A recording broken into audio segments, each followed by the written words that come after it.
যাবো বাড়িতে, কাটতে পারছিলাম না কিছুক্ষণের জন্য, এত ঠান্ডা মানে।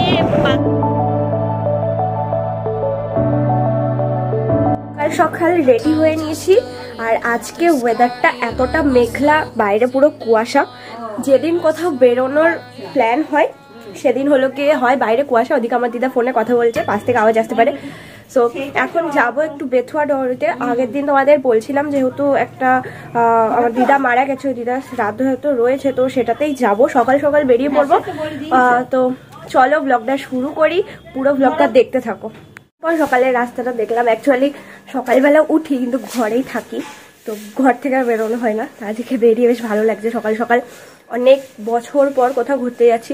যদিও বা টিভিতে ফোনে সব নিউজ শুনছি যে করোনার আবার একটা ভেরিয়েন্ট বেরিয়ে গেছে, তাই জন্য মাস্কটা নিয়ে যাচ্ছি। যাই হোক চলো, আপাতত একদিনেরই ট্যুর আছে, দেখতে থাকো।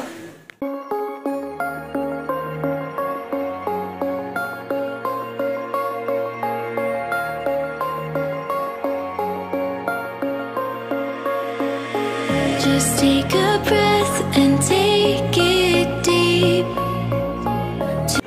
এই লঞ্চ প্রথম দেখছি, এইগুলো দিয়ে মালটাল আছে, এই লঞ্চ দিয়ে দিয়েছে এখানে। কত ভিড় দেখো,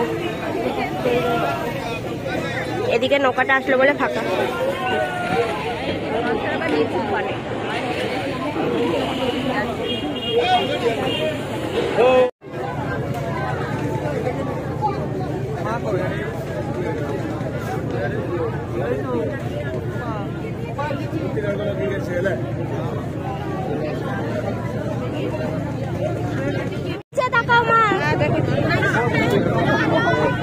কেমন ভিড়, উঠে গেছি লঞ্চে।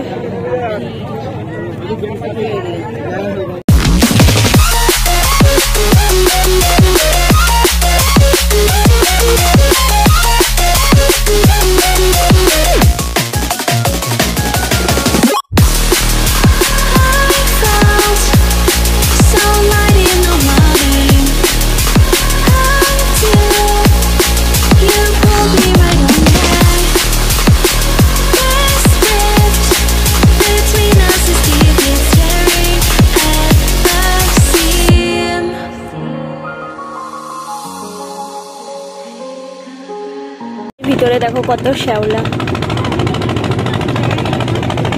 প্রচুর গভীর এখানকার জলটা।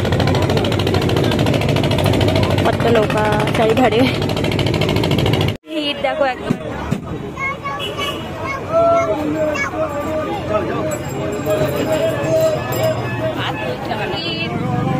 মা গাড়ি রয়েছে ওখানে, ওখানেও দাঁড়িয়ে রয়েছে। ওই যে দিদা, আমরা বসার জায়গা পাইনি, বসার জায়গা পেয়েছি। সবাই ইসকনের সামনে নামলো, আর এখানটায় ফাঁকা হয়ে গেল বাসটা পুরো। মানে এখন তো ঘোরার সময়, তাই জন্য সবাই ইসকনেই নামছে, কিন্তু আমরা তো যাবো একটা ট্যুরে। আর এখানে খাবার দাবার, হোটেল সব রয়েছে। আর এই দিকটা হলো কি ইসকন মন্দিরটা, আর এই যেখানে ভাই বসেছে, ওখানে মা, আর আমরা পিছনে সিটটা। এরপর প্রায় পৌঁছে যাই আমরা, আর এটা হলো গিয়ে ধুবুলিয়ার রাস্তা। মানে রাস্তাটা ধুবুলিয়ার হলে পরেও দেখে মনে হচ্ছিল যে আমরা বাইরে কোথাও ঘুরতে যাচ্ছি, দার্জিলিংয়ের মতো রাস্তা লাগছিল। মানে এতটা সুন্দর ওয়েদার ছিল, তার উপর রাস্তাটাও এতটা সুন্দর, চারপাশে গাছপালা, মাঝখান দিয়ে রাস্তা, গাড়ি ঘোড়া, এক কথায় মানে অপরূপ সুন্দর লাগছিল তো সকালবেলার রাস্তাটা।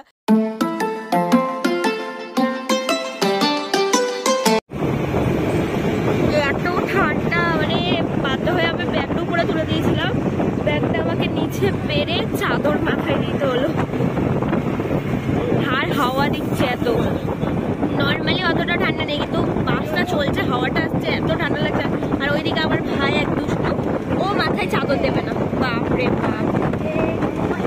এখানে একটুখানি খেতে যেতে এসেছি, কারণ আবার এখান থেকে আবারও যেতে হবে আধ ঘন্টা 1 ঘন্টার পর। খিদে লেগেছে সকাল সকাল, এই দোকানে চলে এসেছি। একটা দাদু চলে এসছে এখানে, অ্যাকচুয়ালি এখানেই তো আমার দিদার বাপের বাড়ি, মানে আমার মায়ের বাবার বাড়ি, তো তাই জন্য দিদা এখানে কিছু জিনিসপত্র দিল, ওরা নিয়ে দিল।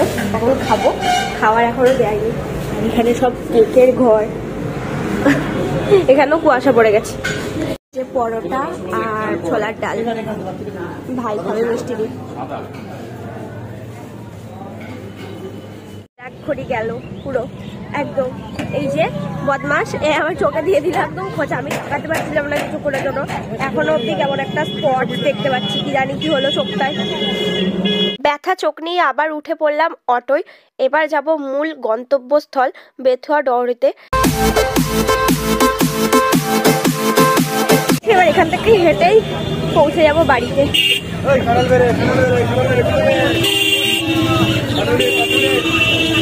আরো হলো গিয়ে বসবে না একটুখানিও।